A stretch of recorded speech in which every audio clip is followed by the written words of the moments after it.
ETF index mutual funds నేర్చుకుని stock మార్కెట్లో రాణించాలనుకుంటున్నారా? వెంటనే ఈ నెంబర్కి కాల్ చేయండి.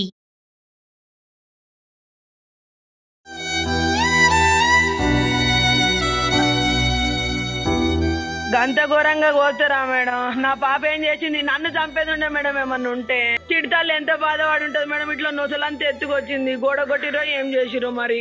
నమస్తే, welcome back to Suman TV. Present మనతో పాటు ఉన్నారు సీనియర్ ఐపీఎస్ ఆఫీసర్ రెడ్డన్న గారు. నమస్తే సార్. నమస్కారం అండి. సార్, కుక్కట్పల్లి సహస్ర ఇన్సిడెంట్ మనం మాట్లాడుకున్నాం ఆల్రెడీ. అయితే 3 రోజులు అవుతున్నా కూడా ఇంకా ఏది తేలలేదు, అంటే మిస్టరీగానే ఉంది. కొంతమంది ఏం చెప్తున్నారంటే ఆ డాగ్ స్క్వాడ్ ఏదైతే ఉందో అది బయటకే వెళ్ళిపోయాయి, లోపల అయితే తిరగలేదు, అంటే ఎవరు రాలేదు, ఎవరు బయట వాళ్ళ, లోపల వాళ్ళు కాదు బయట వాళ్ళని కొంతమంది అంటున్నారు, కొంతమంది ఆ పక్కింటి వాళ్ళని అంటున్నారు. తల్లి కూడా చెప్తుంది నాకు ఎవరిపైన అనుమానం లేదు. అంటే అసలు ఏం జరుగుతుంది అనుకుంటున్నారు? ఇంత టైం ఎందుకు పడుతుంది? ఇక్కడ ఒకటి ఆలోచన చేయాలి. అక్కడ మర్డర్ చేసిన ముద్దాయి చాలా పకడ్బందీగా తెలివిగా మర్డర్ చేశాడు. దానికి కారణాలు అనేకం ఉండొచ్చు, చెప్పలేం. ఎందుకంటే ముద్దాయి దొరికి కారణం ఇది అని చెప్తే ఊహించుకోవచ్చు. ఒక్కొక్క సందర్భంలో ప్రతి చిన్న విషయానికి కూడా మర్డర్ జరిగిన సందర్భాలు చాలా ఉన్నాయి. ఇప్పుడు ఓల్డ్ సిటీలో 200 రూపాయల కోసం మర్డర్ జరిగిన సందర్భాలు ఉన్నాయి, అది వేరే వ్యవహారం. ఇక్కడ ఈ అమ్మాయి 12 ఏళ్ల అమ్మాయి ఇంట్లో ఉంది. పోనీ ఆ అమ్మాయి పైన జ్యువెలరీ ఉండి ఆ అమ్మాయి రెసిస్ట్ చేస్తే కత్తిపోట్లతో చంపి నగలు తీసుకుపోయినారంటే లేదు. ఇంట్లో ఉన్న వస్తువుల్ని ఏమన్నా దొంగతనం చేసుకోవడానికి వచ్చారంటే అది లేదు. సో రాబరీ లేదు, డెకాయిటీ లేదు, ఏమీ లేదు. సో మరి ఏ విధంగా చంపారు, ఎందుకు చంపారు అనేది. ఈ అమ్మాయి వయసులో పెద్దదై ఉండి, లేదన్నా వేరే వాళ్ళు ఎవరైనా ఇద్దరు కలిపి ఎవరినైనా ఇద్దరిని ఏమో లవ్ చేసి ఉంటే, ఒకడిని వదిలేసి ఉంటే రెండో వాడు కక్ష పెట్టుకొని ఈ అమ్మాయికి కక్షగా ఎవరు లేని తరుణంలో వేచి కాచి చూసుకొని ఆ అమ్మాయిని చంపినాడు అంటే దెర్ ఇస్ అ మీనింగ్. చిన్నపిల్ల, అభయం సమయం తెలియని చిన్న 11 ఏళ్ల అమ్మాయి, 6th క్లాస్ 7th క్లాస్ చదివే అమ్మాయి. సో ఈ అమ్మాయిని చంపారంటే డెఫినెట్గా ఈ అమ్మాయి పైన కాకుండా తల్లిదండ్రుల పైన ఉండాలి. తల్లిదండ్రుల పైన ఏదో కక్ష ఉండి చంపాలి. మరి పిచ్చోళ్ళు చంపుతారు, చెప్పలేము. పిచ్చోడు పోయి పైన మెంటలీ డిజేబుల్డ్ పర్సన్ ఎవరైనా అయ్యి కింద ఏ ఇల్లు లేకుండా పైన పోయి 2nd ఫ్లోర్ దాటి వెళ్ళిపోయి అక్కడ ఆస్కారమే లేదు. కాబట్టి తెలిసినవాడు వాళ్ళకి సంబంధించిన వాడే ఎవరో వెళ్ళి అంటే చంపి తన కక్షని పగని తీర్చుకున్నాడు. లేకపోతే మామూలుగా చంపేసి రావాలనుకున్నాడు, 2-3 దగ్గర పోట్లు పొడిచేసి తోసేసి వచ్చేస్తాడు. కానీ ఇది ఆ విధంగా కాదు. చెస్ట్లో పొడిచాడు, గొంతు కోసాడు, పొట్ట మీద చాలా ఇంజురీస్ అంటున్నారు. పిఎం రిపోర్ట్ అయితే బయటికి రాలేదు.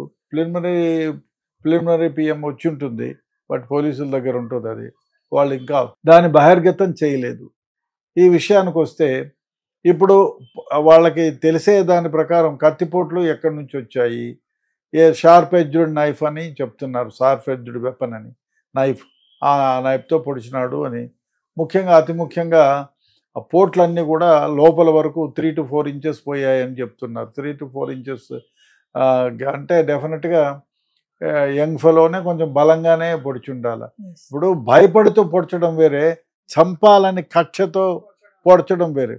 భయంతో పొడిచేదానికి అంత డీపన్గా పోలేదు. సో డీపన్గా పోయినాయి, చాలా కత్తిపోట్లు పోయినాయంటే అమ్మాయి రెసిస్ట్ చేస్తూ ఉండంగానే ఈ కత్తి పోట్లు జరిగాయి. అంటే వాడికి ఎంతో కక్ష ఉండాలి, ఆ విధంగా ఉంటే తప్ప ఆ విధంగా చేయలేడు. సో ఏమిటి అనేది తల్లిదండ్రులతో ఎవరైనా ఎక్కడైనా ఘర్షణ పడారా అది చూడాలి, ఆలోచన చేయాలా. అయితే ఇంటి ఓనర్ కూడా చెప్తుంది కదా సార్, ఒక ఛానల్లో చూసాం మనం కూడా. ఆవిడ ఏమంటున్నారంటే ఈవెన్ డెలివరీ బాయ్ కూడా లోపలికి రాడు, అసలు ఆ లోపలికి ఎవ్వరూ రారండి, అలాంటి అసలు ఏం అర్థం కావట్లేదు మాకు కూడా, ఎలా జరిగిందో అంత పైకి వెళ్ళి ఎలా ఈ దాడి చేశారనేది తెలియట్లేదు అని చెప్పేసి ఓనర్ కూడా చెప్పడం చూసాం సార్ మనం. అక్కడ బోర్డు పెట్టామని చెప్తున్నారు, పైకి వెళ్ళడానికి లేదు, ఎవరన్నా వచ్చినా కూడా ఇక్కడే ఇవ్వాలి, ఫోన్ చేసి పిలిపించుకోవాలని చెప్పి ఆమె చెప్తుంది. బట్ చూడాలి, ఆమె చెప్పినంత మాత్రాన పోకుండా ఉంటారా, చెప్పలేం కదా. ఆయన డెలివరీ బాయ్ అక్కడికి పెట్టాలంటే డెలివరీ కోసం ఏదైనా ఆర్డర్ పెట్టాలి కదా, ఆ కోణంలో ఇన్వెస్టిగేట్ చేస్తారు కదా. పెట్టి ఉంటే ఆర్డరు, ఆ అమ్మాయికి ఫోన్ ఉండాలి, ఆ ఫోన్లో నుంచి ఆమె పెట్టిండాలా, లేదు తల్లిదండ్రులు ఇద్దరిలో ఎవరో ఒకళ్ళు పెట్టిండాలా. పెడితే వాళ్ళకి తెలుస్తుంది కదా ఈ ఫలానా ఆర్డర్ పెట్టామని. కానీ వాళ్ళు ఎవరు దానికి తల్లిదండ్రులు ఎవరు మేము ఆర్డర్ పెట్టాము ఇట్లా అని చెప్పి ఎప్పుడు చెప్పలేదు. కాబట్టి ఆ ప్రశ్నే ఉత్పన్నం కాదు. What about CC cameras sir? CC కెమెరాలు ఏమయ్యాయి, బ్లర్గా వస్తున్నాయని చెప్పేసి అంటున్నారు. అంటే అంత ముందే పాడయ్యాయా, లేకపోతే ఇన్సిడెంట్ జరిగిన క్రమంలో దాన్ని ఏమైనా చేయడం జరిగిందా? వర్షాలు పడుతున్నాయి కాబట్టి దెర్ ఇస్ ఎవ్రీ ఛాన్స్ బ్లర్గా ఉండడానికి ఎవ్రీ ఛాన్స్ అయితే ఉంది, వర్షాలు పడుతున్నాయి కాబట్టి. అతి ముఖ్యంగా ఆ ఇంట్లోకి పోయేటప్పుడు కానీ వచ్చేటప్పుడు కానీ 2 అంతస్తుల మెట్లు ఎక్కేటప్పుడు కానీ ఎక్కడ కానీ ఆ ఇంట్లో ఎక్కడ సీసీ ఫుటేజెస్ కెమెరాస్ లేవు.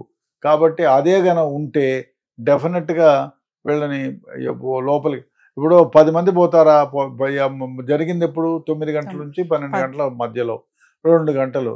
ఆ 2 గంటల్లో ఈజీగా ట్రేస్ చేయడానికి వీలుంది. ఎంత 10 మంది వెళ్తారా, 5-6 మంది. ఫస్ట్ ఫ్లోర్లో 2 ఉంటారు, సెకండ్ ఫ్లోర్లో 3 ఉంటారు. వీళ్ళు ఆల్రెడీ వెళ్ళిపోయినారు కాబట్టి 6-7 మంది కంటే ఎక్కువ జనసంచారం ఉండదు కాబట్టి ఎవరు పోయారనేది ఈజీగా తెలిసేది. అక్కడ అది లేదు కాబట్టి కష్టమైపోతుంది. ఏది ఏమైనా డెఫినెట్గా ఇవాళ కాకపోయినా కొద్ది రోజుల్లో, వారమా 10 రోజుల 12 రోజుల చెప్పలేం, కానీ ముద్దాయిలు మాత్రం ట్రేస్ చేస్తారు అనేది నా అభిప్రాయం. మరొక విషయం సార్, మీరు ఇందాక పిచ్చోడు కూడా వెళ్ళొచ్చు అని చెప్తున్నారు. నిజంగా మనం చాలా మంది బయట చూస్తూ ఉంటాము, భయంకరంగా ఉంటారు కొంతమంది, భయం వేస్తుంది వాళ్ళని చూస్తే కూడా. అలాంటి వెళ్ళే ఛాన్సెస్ ఉన్నాయంటారా నిజంగానే? అదే రోడ్డు పైన జరిగిందంటే రోడ్డు పైన రాళ్ళు పెట్టి కొడతారు, ఊరికైనా రాళ్ళు పెట్టి కొడతారు, అదైతే ఉంది. కానీ ఇప్పుడు అది కాదు కదా. ఈ వచ్చేసి ఎక్కడో సెకండ్ ఫ్లోర్లో ఉంది. సెకండ్ ఫ్లోర్లో ఉంది కాబట్టి ఇది కష్టం. సెకండ్ ఫ్లోర్లో ఉంది కాబట్టి సెకండ్ ఫ్లోర్కి పిచ్చోడు పోయే అంత ఉండదు కదా, డెఫినెట్గా ఉండదు. కాబట్టి అది రూల్ అవుటే. సెకండ్ ఫ్లోర్కి అంటే ఫస్ట్ ఫ్లోర్ వాళ్ళు చూస్తారు, సెకండ్ ఫ్లోర్ వాళ్ళు చూస్తారు, ఆ తర్వాత కదా గ్రౌండ్ ఫ్లోర్ వాళ్ళు చూస్తారు. కాబట్టి స్పెసిఫిక్గా పిచ్చోడైతే ఎందుకు పోతాడు? ఫస్ట్ ఫ్లోర్లో ఉండేవాడిని పొడుస్తాడు, లేకపోతే రోడ్డు పైన ఉండేవాడిని పొడుస్తాడు. ఆయన పిచ్చోని దగ్గర కత్తి ఉండొచ్చు, రాయి ఉండొచ్చు, కర్ర ఉండొచ్చు, ఏమైనా ఉండొచ్చు. కానీ ఒకవేళ పిచ్చోడైతే ఒక పోటు పొడిచి వెళ్ళిపోతాడు, కానీ 100 పోట్లు ఎందుకు పొడుస్తాడు? So it is ruled out. కాకపోతే ఎవరైనా ఇప్పుడు ఒకటి ఆ అమ్మాయిని ఇట్లా అంటే సెక్షువల్గా ఆమె రెసిస్ట్ చేస్తే చంపడానికి ఆస్కారం ఉంది, కానీ ఆ అమ్మాయి ఇంటాక్ట్ ఉంది. సెక్షువల్గా అబ్యూస్ చేసినట్టు బట్టలు ఎక్కడ చిరిగిపోవడం కానీ ఏమీ జరగలేదు. సో కాబట్టి దాన్ని కూడా రూల్ అవుట్ చేయొచ్చు. ఒకవేళ ఆ విధంగానే ఉంటే ఆ అమ్మాయిని ఏదైనా మానభంగం చేయడానికి ప్రయత్నం చేసి ఉంటే ఆ సైన్స్ ఉంటాయి, అవేమీ లేదు అంటున్నారు. సో దానికి అది రూల్ అవుట్. రెండోది, ఇప్పుడు మీరు ఆ కింద నుంచి పైకి పోయే ఎవరు ఆర్డర్ పెట్టలేదు కాబట్టి బాయ్స్ కూడా ఎవరు పోయేదానికి ఆస్కారం లేదు. ఆర్డర్ పెడితే పోతారు. ముఖ్యంగా దొంగతనానికి పోయి ఉంటారంటే ఈ అమ్మాయి పైన జ్యువెలరీ ఏమీ లేదు, ఏమి తీసుకెళ్ళలేదు. పోనీ ఇంట్లో నుంచి అన్న ఏమైనా దొంగతనం చేసుకుపోయినారంటే ఇంట్లో వస్తువులు కూడా ఇంటాక్ట్ ఉన్నాయి. పోయినా అది కాకుండా పెద్ద బంగ్లా ఎక్కడో పోయిందో ఏమో నాకు తెలియదు అనడానికి కూడా లేదు, చిన్న ఇల్లు, ఒకే రూము. సో కాబట్టి ఆ దొంగతనం కూడా ఏమి జరగలేదు.